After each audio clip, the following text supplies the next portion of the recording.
Hey everyone, welcome back to the RPGames YouTube channel. My name is Ralph and this is a new game that popped up on my radar. It's called The Bottom of the Well. And in The Bottom of the Well we are playing Alice, who just had a really unsettling dream about the end of the world. And we're gonna talk about this dream to a friend, apparently.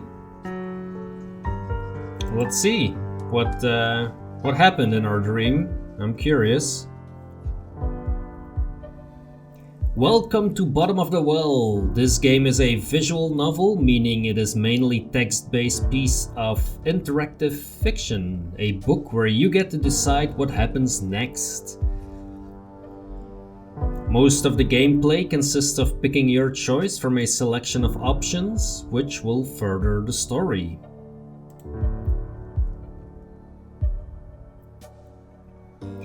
Bottom of the Well does have some gameplay aside from multiple choice though, the most important of which is the kind of Alice you are going to play. For your first playthrough, we recommend you use default Alice, but the customization is there to be used.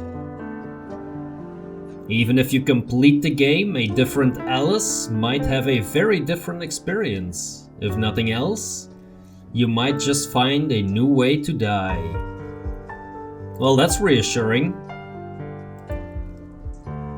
Yeah, let's just pick default Alice for now. The default Alice is capable of finishing the game to its true ending, but not necessarily through all branches. This Alice is career motivated, friendly, somewhat lazy, a hopeless romantic, that's cute, and she has no survival skills at all. She makes up for it by being a good organizer. Well, I guess that's how we're gonna start.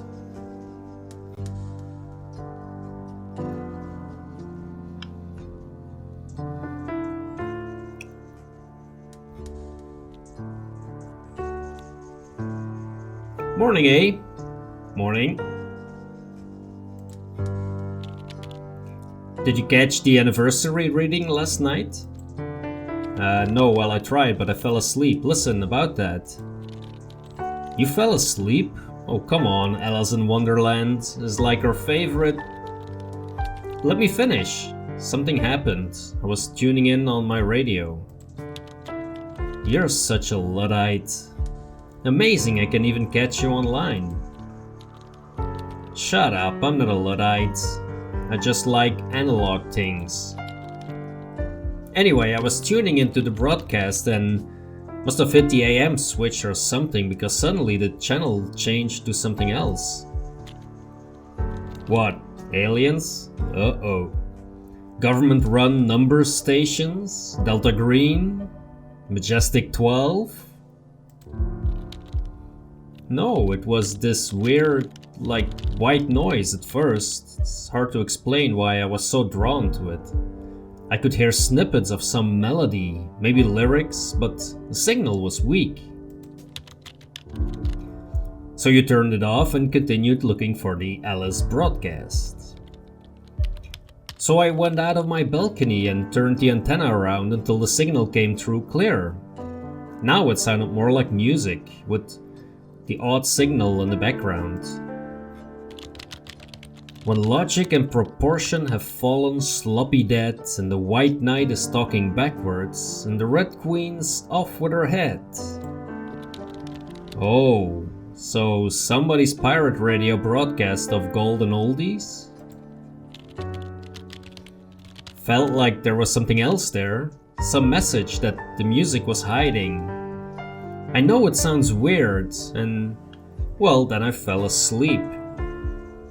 There is this very strong Alice in Wonderland vibe going on here, like with the rabbit and the hearts and the spades and everything. Plus the character being named Alice, and You know, references to the Queen and the off with their head. What a story, yeah, indeed. Look, hear me out. I dreamed and I didn't know I was dreaming, you understand? It was entirely lucid, but like waking up in another world, except I didn't think of it as another world.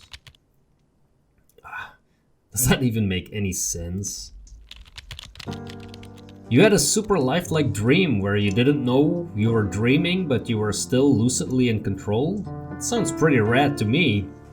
I have to take LSD for that. I'm sure it would have been, except for the whole end of the world, apocalypse bit in the dream. Okay, now you got my attention.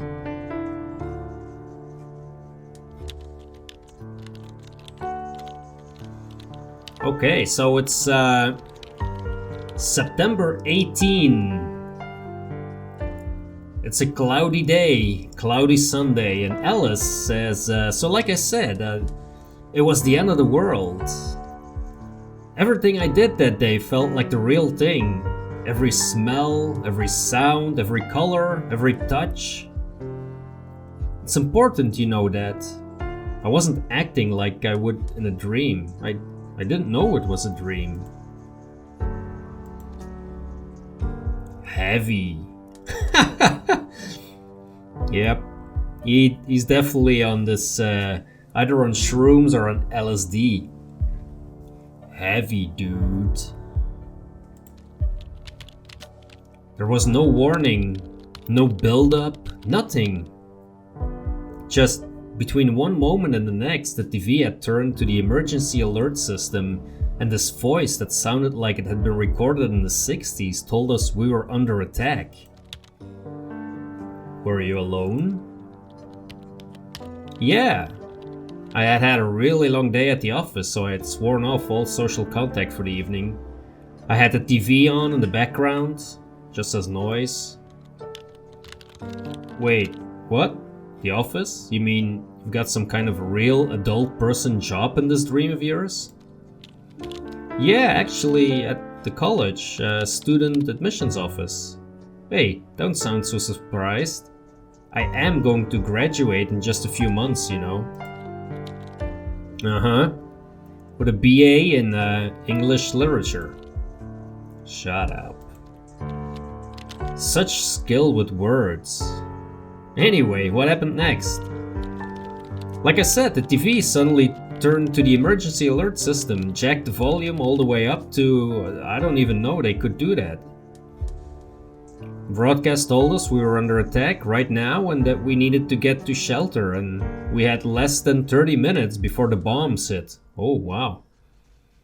Talk about an emergency, huh?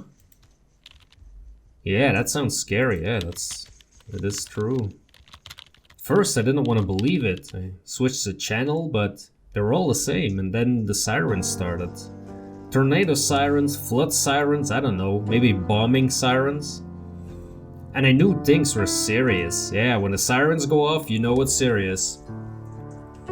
So what did you do?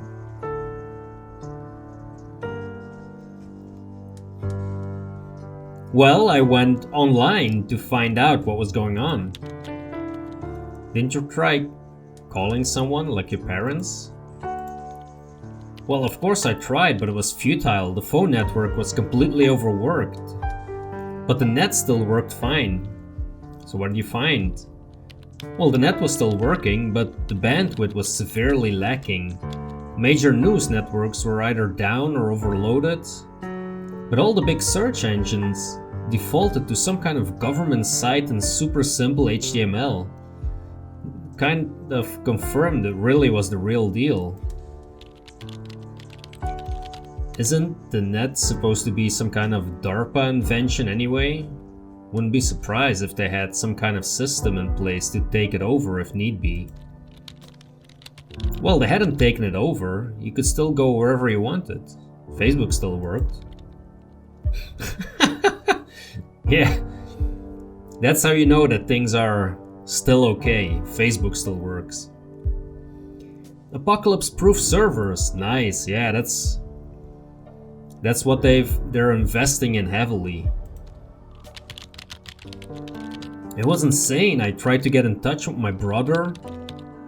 He's the only one who's even got an account, but there was no reply. I spammed my aunts, sent an email to my mother, but I don't know. I felt like I needed to find someone right there and then. And a group chat. It was spreading through our social network like wildfire.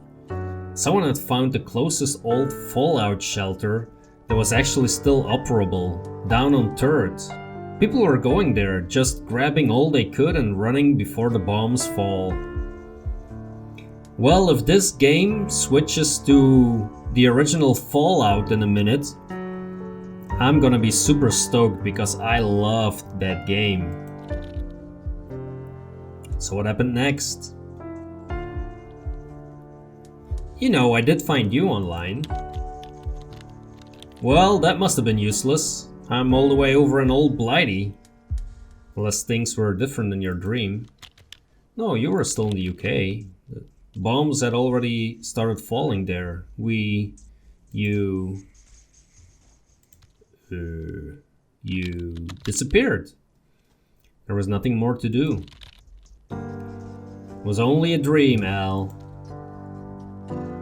Sure. So then what?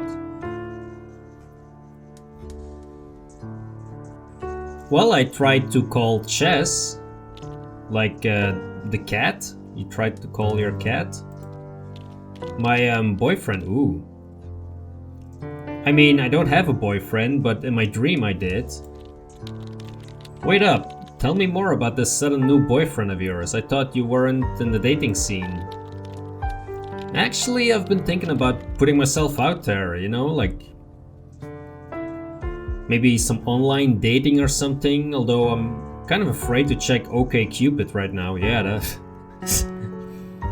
Maybe you can fill in a quiz on OkCupid and you find a match, you know? Or you could just go Tinder and swipe right a whole bunch of times.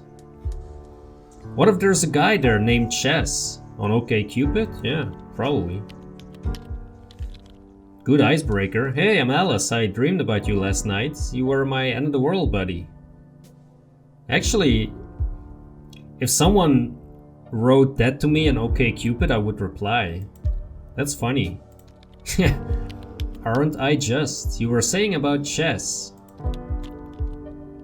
Well, I wasn't really. I mean, yeah, he was pretty hot, I guess. And smart and into me. What more could I ask for? Yeah. I can sense you blushing all the way over here. Maybe I should check my OkCupid profile, actually. So what did your boyfriend think? Well, first I tried calling him, but all I got was a pre-recorded network busy message. But the net still worked, so I hit him up there and, I mean, we did most of our communication in chat anyway. And he wasn't online. Kind of a dumb idea anyway, I guess. So the Fallout shelter seemed like the best option. It was down on Third. Wasn't far, close enough to walk anyway. Did you think to bring anything? Oh, right, yeah, I grabbed the biggest bag I had. Backpack. People always called it magic. You could fit so much into it. Bigger on the inside and all that. Like a regular backpack of holding. What are we gonna take? Oh boy. We are gonna take a sleeping bag. Spare clothes. Food.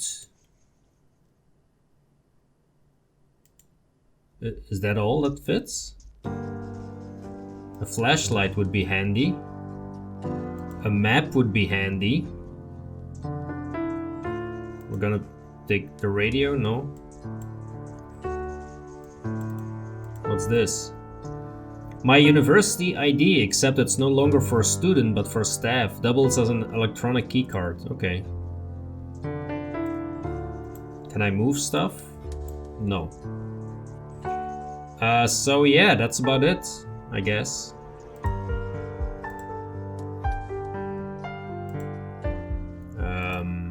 Right.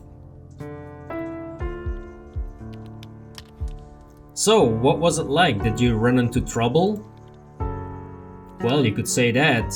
God, that shelter. So, I headed towards the shelter from my apartment. I'll admit I was kind of hoping it was all just some kind of big false alarm and by tomorrow everything would be back to normal.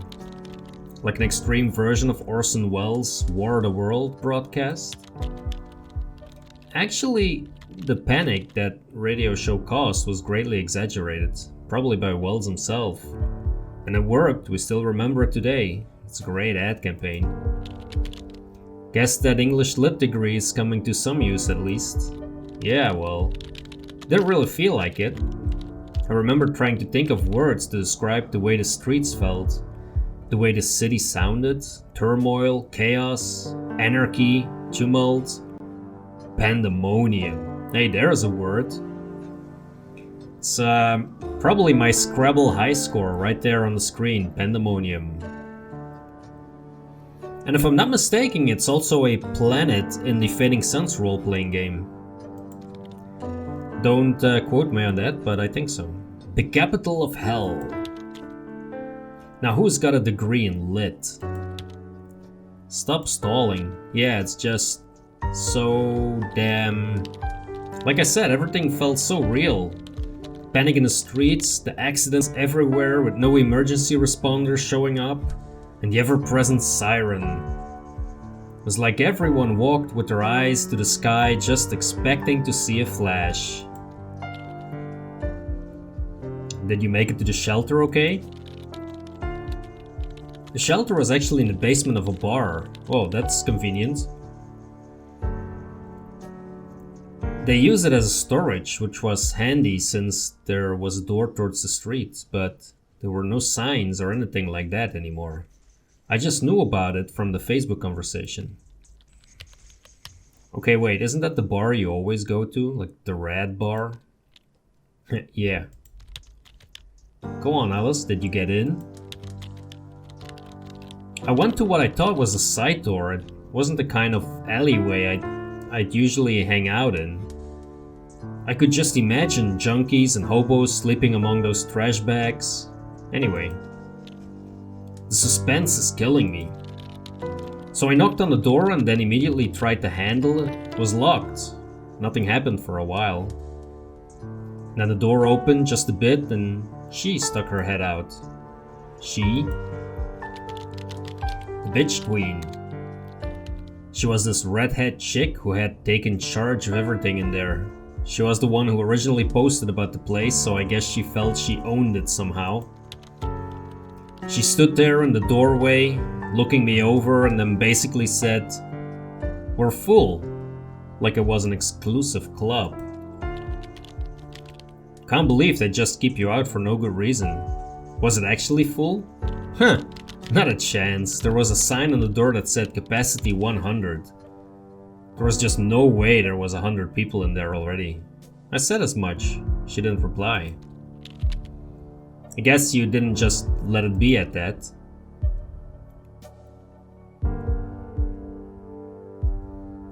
I said I wasn't the only one wanting to get in. But it was just you. Yes, but like, in theory, there'd be others than just me. Did you buy it?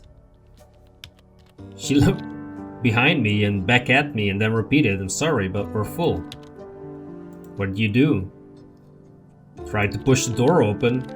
Wasn't having any of this shit. The door clearly said capacity 100 people. There was no way there were 100 people in there.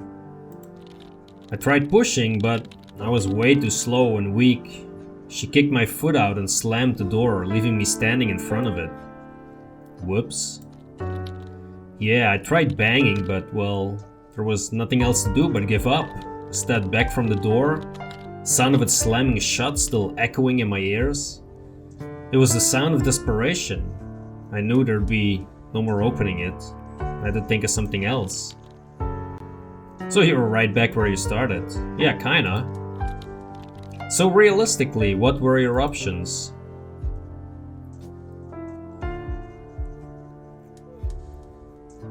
Well, I needed to get out of town, I guess. So what was your plan? Well, I needed to get out of downtown. So that left me with a few options. The streets... Can you imagine? They must have been pretty bad. Like, you live centrally, don't you? Yeah, and yeah, the streets were bad. Really bad. Like accidents everywhere. Gridlocked as far as the eye could see. Panic, bedlam, awful, pandemonium, tumult, chaos, anarchy. No buses, no metro. And you don't own a car, correct? Yeah, that's right, but I had a few options. One was to start walking until I got out of the gridlocked zone and then steal a car. People were leaving them with the keys in the ignition, just running away. Okay, sounds awful, but reasonable. Another would be to try and find a car as soon as possible and then use it to make a way out of the gridlock. Wait, like in the action movies? Like a truck or a bus or something, like smashing through? Yeah, something like that. There was a third option. This one guy I know who lives not too far away. I know for a fact he has a motorcycle, and I know for a fact he loves it and takes good care of it. Maybe he'd lend it to me. Why on earth would he lend it to you in the middle of this chaos? Wouldn't he be using it to drive out of town himself? Like lend his favorite thing to someone who is self-avowedly leaving forever to live as a hermit out in the mountains? Sure, he'd be thrilled. Well, maybe it was a bit of a long shot, but I do know him pretty well. Maybe he'd consider that better than having to watch it melt in a nuclear furnace. Okay, so what did you decide to do?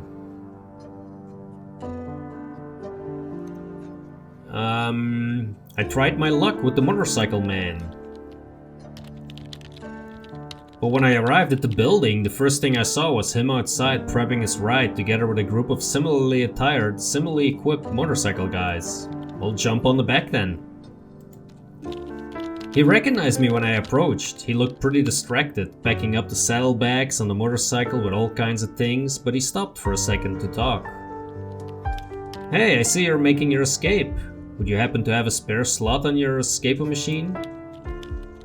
Well, not exactly. He told me he was headed towards the fallout shelter and that it would...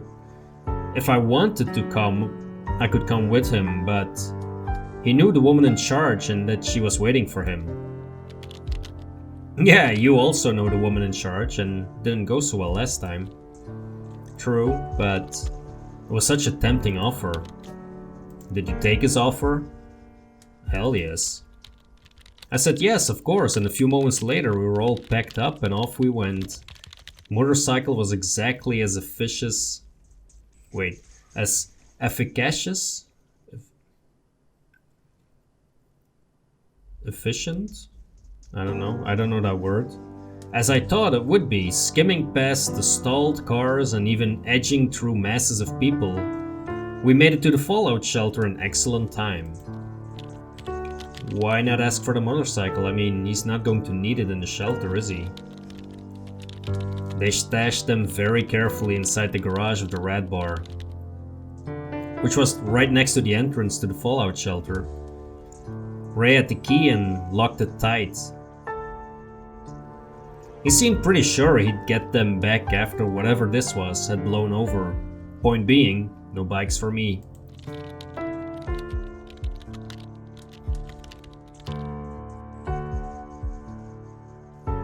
The door to the place was in a side alley, where the trucks came to load. When we arrived there was no one else waiting. He knocked, and a moment later she opened. The bitch queen. Again. Whoops. She saw him and I could just see this weight dropping off her chest. She was just so happy. And then she saw me. How did that go? Well, she recognized me, of course, and immediately started telling Ray a million lies about me. Took about a minute of that before he and his posse were standing on the inside and I was still outside. He gave me an apologetic shrug before the bitch queen slammed the door in my face. Well, what did you expect? Yeah, well, There I was, second time in front of that same damn door, except having wasted even more time. Had to make a call.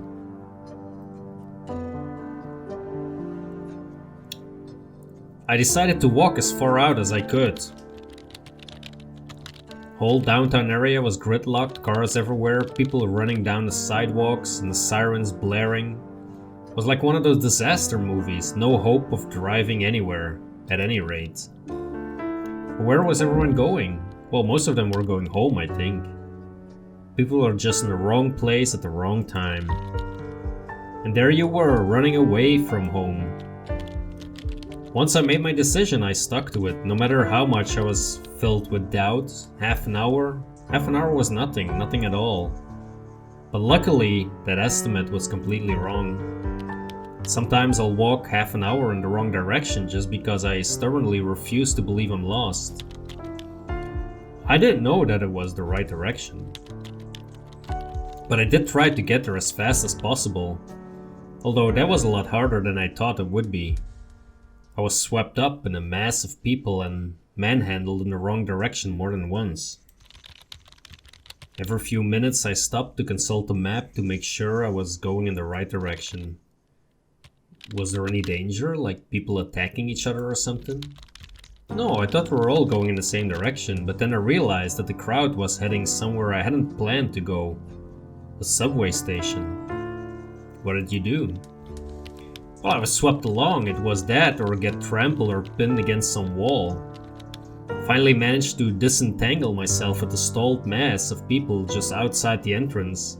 Apparently it was closed and people were trying to break through the gates. By the time I was out though, I had lost a lot of time. Time, yeah, isn't that the thing you're fighting here? How far away were you planning on getting? Well, a lot further than I had gotten at that point. Could practically still see my apartment building, but the crowd was slowly thinning at least. And I actually saw a vehicle in motion, an ambulance, weaving between stalled cars with its sirens blaring. Even more sirens. What did you do? I kept walking, although I started looking for shelter. Found myself looking over my shoulder all the time, as if the flash could come at any time. Aren't you supposed to look away from the flash? Well, yeah, but how could I not? Like some warning, something? Sirens were pointless. Weren't they supposed to warn when the event is imminent? Now I'd been out for at least an hour and no bombs yet. Think I would have just stayed at home, or done just about anything but head out in the open. You do that when you have this dream. I did what I did. So how long did you risk staying out? I thought I had enough time to at least get out in the burrows. Just kept walking and don't really know what I was thinking. I don't think I was thinking. If I looked down and put one foot in front of the other, maybe nothing would happen. Something like that. So how did that work out for you? You think it was easy? People had driven out in the sidewalks and left their cars. Everything was a mess. I tried going down the main highway and it proved pointless. I had to backtrack. Didn't say it was easy. Did you consider running? I half ran and jogged as much as I could. But I felt like being late for class. I got tired almost immediately. While the goal was still as far away as ever. Where were you even going? Well, away. As far as I could. I don't know.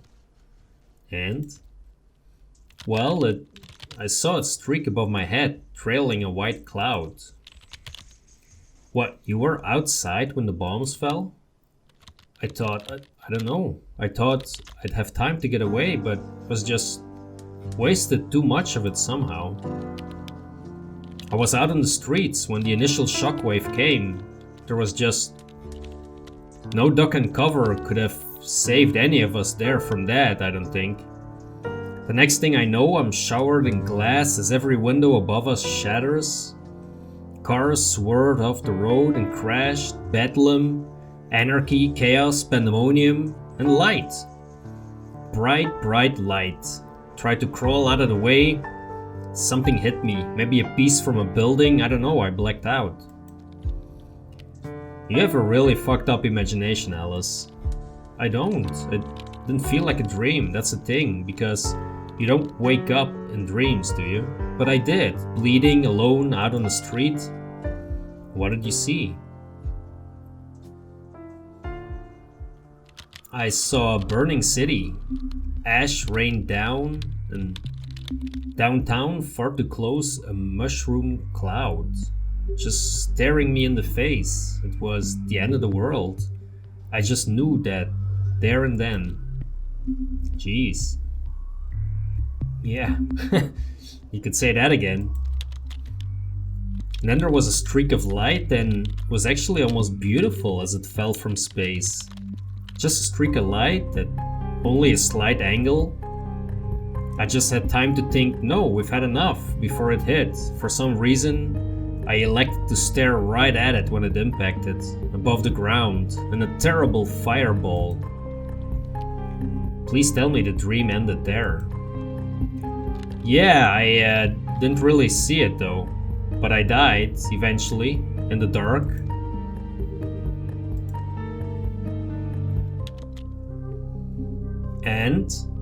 And thus concluded my dream. Well, that was interesting. What do you think? I think I felt incomplete, like there was something missing. It wasn't the way it was supposed to end, you know? Dreams are supposed to end in a certain way. Well, this one was, I think. I felt like I was trying to tell me something, but I wasn't listening closely enough. Maybe you can try it again next night, see if you can hear the same recording. Speaking of, what frequency was this on? Well, that's the weird part. When I tried to see, I realized I had hit the right channel, and that I was in fact reading Alice in Wonderland. This isn't exactly some obscure numbers station frequency on the AM brands. Well, maybe you'll dream it again next night. It's a good thing with dreams, you can always dream them again. Maybe do something different second time around? Yeah. Okay, so, yeah. I think it's safe to say that I died in a ball of furious flames as an atom bomb dropped almost on my head. If you've enjoyed that, by all means, hit that like button. I might try this again at a later point in time with, I saw Dark Alice as an option. That sounds fun. So leave a comment on what you would have done differently. And if you're enjoying the content, by all means, subscribe to the channel. Thanks a lot for watching, and I will see you in the next video.